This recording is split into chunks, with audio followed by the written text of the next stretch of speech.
2 Samuel chapter 4, verse 1. And when Saul's son heard that Abner was dead in Hebron, his hands were feeble, and all the Israelites were troubled.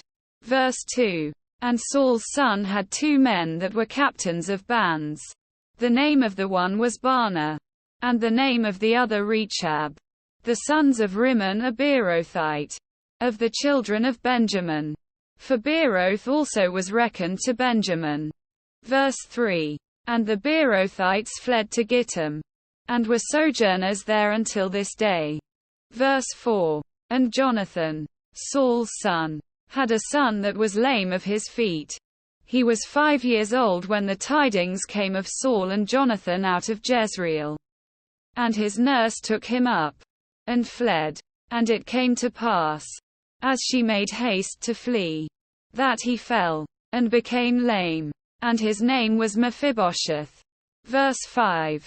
And the sons of Rimmon the Beerothite, Rechab and Baanah, went, and came about the heat of the day to the house of Ishbosheth, who lay on a bed at noon. Verse 6.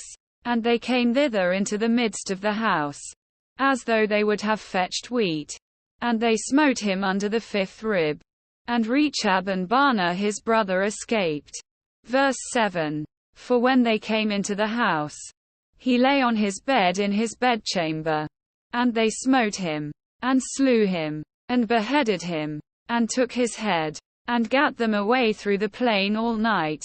Verse 8. And they brought the head of Ishbosheth unto David to Hebron, and said to the king, Behold the head of Ishbosheth the son of Saul thine enemy, which sought thy life. And the Lord hath avenged my lord the king this day of Saul, and of his seed.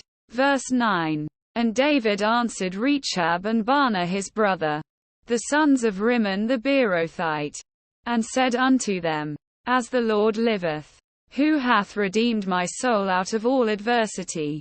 Verse 10. When one told me, saying, Behold, Saul is dead, thinking to have brought good tidings, I took hold of him, and slew him in Ziklag, who thought that I would have given him a reward for his tidings.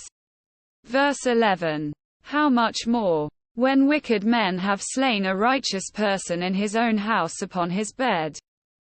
Shall I not therefore now require his blood of your hand, and take you away from the earth? Verse 12. And David commanded his young men, and they slew them, and cut off their hands and their feet, and hanged him up over the pool in Hebron.